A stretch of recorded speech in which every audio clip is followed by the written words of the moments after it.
الآخرة الله كثيرا.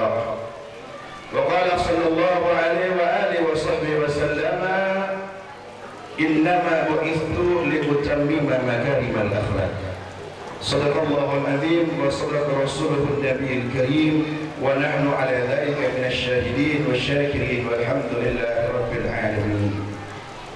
حضرات المحترمين والمحترمات, para alim ulama, para masyarakat, para tokoh masyarakat, hadirin wal hadirat rahimani wa rahimakumullah, yang saya hormati dan saya takzimi guru saya yang telah mendidik saya, mengajarkan akhlak terhadap saya, yang telah membesarkan saya, sahibul majlis wa sahibul karamah Al-Ustaz Sulaiman hafidhahullah wa ra'ah riayatan khassah. Kita doakan beliau mudah-mudahan senantiasa mendapatkan rahmat dari Allah, disehatkan badannya oleh Allah, diluaskan rezekinya oleh Allah, dan anak-anak didiknya dijadikan anak-anak yang membanggakan Rasulullah SAW. Amin Allahumma.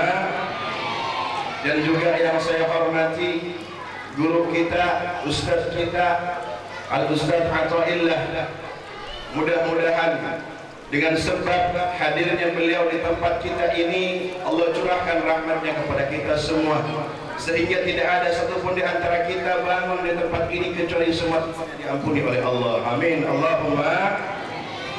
Dan juga yang saya hormati guru saya yang banyak mengajarkan macam-macamnya pelajaran di pondok di waktu kami duduk bersama, tinggal bersama sama beliau, yaitu Ustaz Bukhari, Ahmad Bukhari. Kalau di Pontianak dikenal Ustaz Haryanto. Tapi waktu beliau mondok, alhamdulillah diganti menjadi Ahmad Bukhari. Dan namanya terkenal luar biasa. Kita doakan mudah-mudahan beliau menjadi orang yang senantiasa mendapatkan rahmat, maghfirah, dan mendapatkan banyak berkah daripada Rasulullah SAW. Hadirin wal hadirat, undangan yang sama-sama dirahmati oleh Allah Subhanahu wa taala. Alhamdulillah, malam ini kita patut bersyukur kepada Allah Subhanahu wa taala, di mana Allah Subhanahu wa taala telah menggerakkan hati kita, memberikan kesempatan kepada kita, meringankan langkah kita sehingga kita semua dikumpulkan di mushola Al-Barakah ini, yang mudah-mudahan semua kita mendapatkan barokah yang tiada lain dan tiada tujuan untuk sama-sama mengagungkan dan menghormati hari lahirnya baginda Rasulullah sallallahu alaihi wasallam, yang mana hal ini pernah dikatakan oleh seorang waliullah yang bernama Al-Imam Junaid Al-Baghdadi. Kata beliau, man hadara maulidan Nabi sallallahu alaihi wasallam wa 'azzama qadrahu faqad faza bil iman. Barang siapa yang keluar dari rumahnya, berangkat dari rumahnya untuk menghadiri maulidnya Rasulullah, untuk menghadiri di mana di tempat itu diceritakan kehidupannya Rasulullah, di mana di tempat itu disanjung-sanjung orang yang paling dimuliakan oleh Allah, di mana di tempat itu semua duduk bersama menyimak bagaimana akhlaknya Rasulullah sallallahu alaihi wasallam. Wa 'azzama qadrahu, kemudian orang tersebut mengagungkan Rasulullah sallallahu alaihi wasallam, manusia teragung, manusia termulia yang telah dipuji oleh Allah Subhanahu wa taala dengan firman-Nya, wa innaka la'ala khuluqin 'azim. Sehingga semua orang yang hadir ke tempat itu, kata Imam Junaid Al-Baghdadi, faqad faza bil iman, maka orang itu mereka adalah orang-orang yang beriman kepada Allah. Mudah-mudahan dengan hadirnya kita di tempat ini, iman kita bertambah dan bertambah sehingga kita nantinya menghadap Allah dengan iman yang sejati. Amin Allahumma. Lalu apa pentingnya iman itu? Kenapa Al-Imam Junaid Al-Baghdadi mengatakan bahwasanya orang yang datang ke majelis di mana di situ dibacakan maulidnya Rasulullah, diceritakan akhlaknya Rasulullah, disanjung manusia yang amat agung dan terpuji yaitu utusan Allah Subhanahu wa taala, akan mendapatkan iman, bahkan saksikan bahwasanya orang itu beriman. Ternyata iman ini merupakan kunci kesuksesan bagi setiap manusia, baik urusan dunia, lebih-lebih urusan akhirat.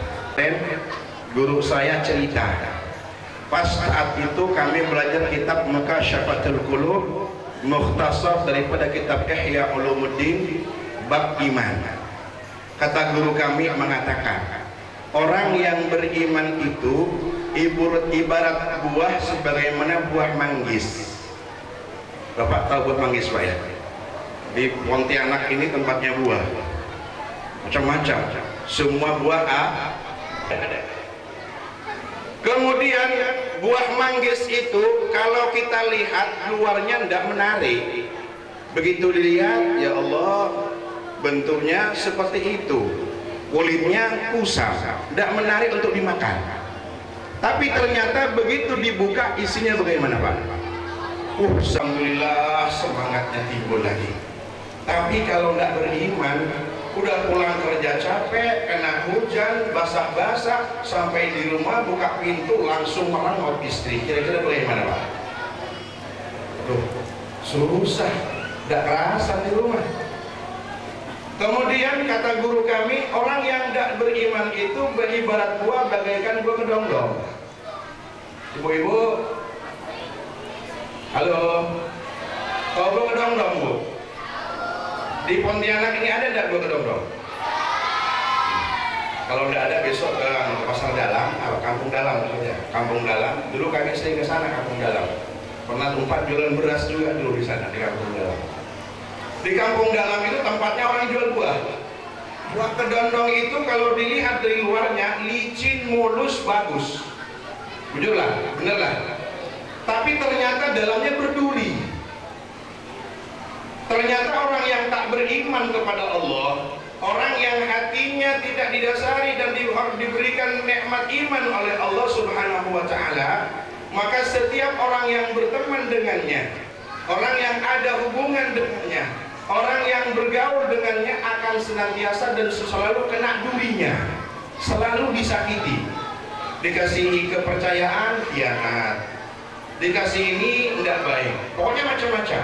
Maka alhamdulillah, ketampanan seseorang, kecantikan seseorang itu tidak bermakna dan tidak manfaat manakala orang tersebut tidak punya akhlak terhadap sesama. Artinya, walaupun badan kita pas-pasan, muka kita pas-pasan, ibaratnya ya hitam ya tidak begitu hitam, hidung mancung juga tapi mancungnya ke belakang, tapi tidak ke depan. Terus ya macam-macam lah. Tapi kalau kita punya akhlak yang baik, punya iman, insya Allah siapapun yang berteman dengan kita akan mulia dan nikmat, senang luar biasa. Maka alhamdulillah Ustadz kita, Ustadz Sulaiman mengundang kita semua untuk supaya bisa hadir ke tempat ini agar kita bisa menteladani Sayyidina Rasulullah Sallallahu Alaihi Wasallam. Karena akhlak nyaman, nikmat. Yang namanya problem pasti ada, yang namanya gesekan pasti ada, yang namanya perkelahian pasti ada, yang namanya manis dan pahit itu pasti ada. Maka sebaik-baik akhlak manusia kata Rasul Sallallahu Alaihi Wasallam adalah orang yang mampu memberikan maaf terhadap kesalahan orang lain. Akhirnya oleh para ulama dikaji, kenapa ya sifat pemaaf itu bisa disebut sebagai akhlak yang paling baik kata Rasul Sallallahu Alaihi Wasallam. Ternyata orang yang mempunyai budi pekerti yang baik, akhlak yang baik, tingkah laku yang baik, tutur kata yang lembut, pikiran yang bagus, itu oleh Allah Subhanahu wa Ta'ala dijadikan sebagai sebab panjang umurnya. Yang kedua, sehat badannya. Yang ketiga, apa ya namanya ya? Ya bahagia dalam hidupnya. Coba kita bayangkan, misalnya di sini pada bapak-bapak yang jadi bos besi misalnya. Ada karyawan yang agak nakal sedikit misalnya, padahal semua baik-baik. Lalu si karyawan ini kadang masuk, kadang enggak. Kadang-kadang turun pagi, sebelum zuhur sudah pulang, dah kembali lagi. Ditunggu-tunggu, dah datang-datang, ditunggu, dah datang. Yang jelas sudah membuat perbuatan itu perbuatan yang zalim. Yang kedua menyakiti hati. Yang keempat sangat menyakitkan, menjengkelkan. Lalu ketika perbuatan itu selalu dikenang, selalu diingat, selalu dikaji, apa yang terjadi?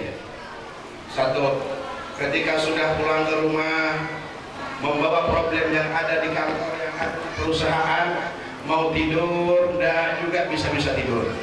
Benar Pak? Sudah berbantal, sudah berbaring, mata berpejam, dan juga ingat, masih dongkol dalam hati, awas besok, begitu datang ku hantam. Dendam sudah luar biasa, menjamkan mata sampai istrinya mengelus terus, ayo Pak, ayo Mas tidur-tidur, kenapa? Aku jengkel betul sama karyawan kita itu. Sudah berapa hari berbuat ini, berbuat itu, macam-macam. Giliran gajian turunnya cepat-cepat. Oh macam-macam dipikirin. Akhirnya ya sudah, gak usah pikir, besok aja. Ya sudah, gak usah pikirin. Habis itu bantal ditutupkan ke kepalanya. Matikan. Masih aja dendamnya ada. Ingat terus, apa yang terjadi? Insya Allah besok pagi begitu bangun tidak akan sehat. Kenapa? Ngantuk iya, capek iya, pikiran penat dan sebagainya. Nah ternyata orang yang selalu memberikan maaf kepada orang lain itu di samping panjang umurnya, sehat badannya, luas rezekinya, luar biasa. Tinggal kita lagi mau jadi orang yang pemaaf apa yang pemarah. Begitu juga ibu-ibu. Kalau ibu-ibunya suka memaafkan suami, memaafkan anak-anak, insya Allah makmur hidupnya. Biar tidak pakai pupur, tidak pakai celah mata, tidak pakai apa yang merah itu, lipstick, insya Allah selalu cantik. Kenapa? Karena tidak pernah merengut. Tapi coba kalau misalnya marah sama anak, tidak memaafkan anak, dongkolnya luar biasa.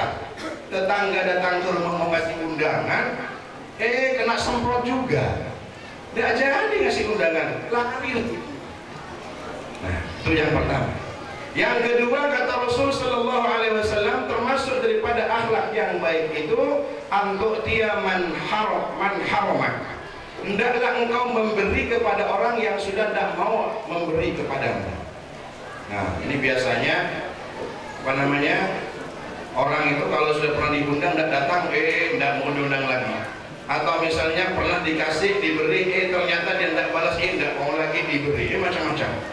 Kemudian yang ketiga, wa antasila aman qat'ak, hendaklah engkau menyambung silaturahim terhadap orang yang telah pernah memutuskan silaturahim kepada.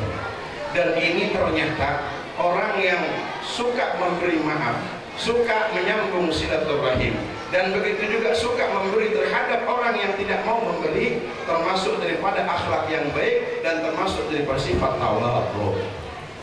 Kata Rasul sallallahu alaihi wasallam, man tawadha'a rafa'ahu Allah wa man takabbara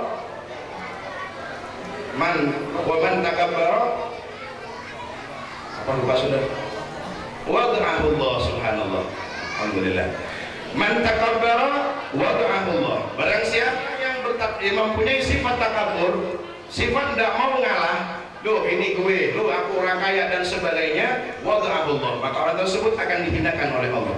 Tapi barang siapa orang yang senantiasa dan selalu rendah hati, maka orang tersebut akan diangkat derajatnya oleh Allah Subhanahu wa Ta'ala. Para jemaah rahimakumullah, di Pulau Jawa itu ada seorang wali Allah yang amat sangat terkenal, termasuk daripada wali Songo, namanya Sunan Bonang. Sunan siapa Pak? Sunan Bonang. Sunan Bonang ini luar biasa.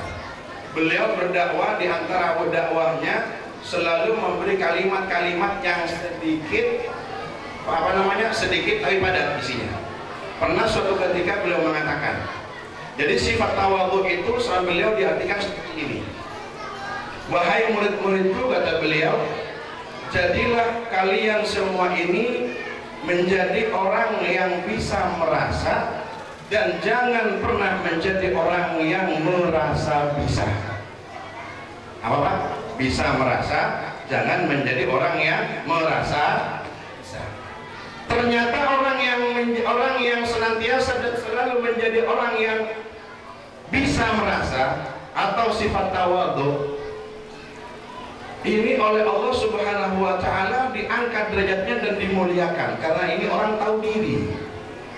Tapi orang yang selalu merasa dirinya bisa, ini termasuk orang yang takabur. Artinya tidak mau apa yang dia miliki itu dimiliki oleh orang lain. Yang penting aku harus di depan, kalau enggak marah. Akhirnya kata beliau diibaratkan sebenarnya buah. Ini selalu buah-buah, karena saya kemarin pakainya Ustaz hari ini, Ustaz Bukhari, Ustaz di Pontianak musimnya musim apa? Kata beliau musim buah. Nah kalau gitu orang datang suka makan buah. Jadi kata beliau, kata Sunan Bonang, orang yang tawadhu, orang yang merasa bisa itu ibarat buah bagaikan buah semangka. Ibu-ibu tahu semangka, Bu? Tahu ya? Nah, buah semangka itu dari sejak biji ditanam sampai tumbuh batang pohon semangka itu tidak pernah naik ke atas, tidak pernah menjulang dan tidak pernah naik, di bawah aja. Benar Pak? Ada yang pernah tanam semangka Pak ya? Tahu anaknya semangka? Tidak ada yang namanya pohon semangka itu buahnya di atas genting atau di atas ya seperti pohon yang lain, pasti di bawah. Dan perawatannya luar biasa itu pohon semangka. Nah begitu dia menjalar lama-lama akhirnya tumbuhlah kembang, baru tumbuh semangka yang masih kecil. Itu dirawatnya luar biasa, disemprot, habis disemprot biasanya di bawah semangka itu dikasih apa itu, rumput-rumput yang kering dan sebagainya supaya tidak pecah. Setelah semangka ini gede, sudah pas panen, bagaimana cara maninnya? Cara maninnya hati-hati luar biasa, hati senang, motongnya juga pelan-pelan. Begitu dipotong, dirangkul itu pohon buah semangka.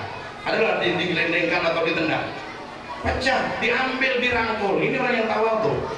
Setelah dirangkul, cara jualnya pun beda dengan yang lain. Biasa semangka itu ditimbang atau enggak ditaruh di supermarket. Dan juga semangka ini ternyata buah yang serba bisa. Disuguhkan sama penceramah bisa, buat acaraan bisa, dan kalau ada sesarnya ditaruh di dalam kulkas. Jadi pokoknya luar biasa, dimuliakan gara-gara tawadhu. Dari kecil sampai menjadi buah yang besar, sampai cara makannya pun harus dengan pelan-pelan.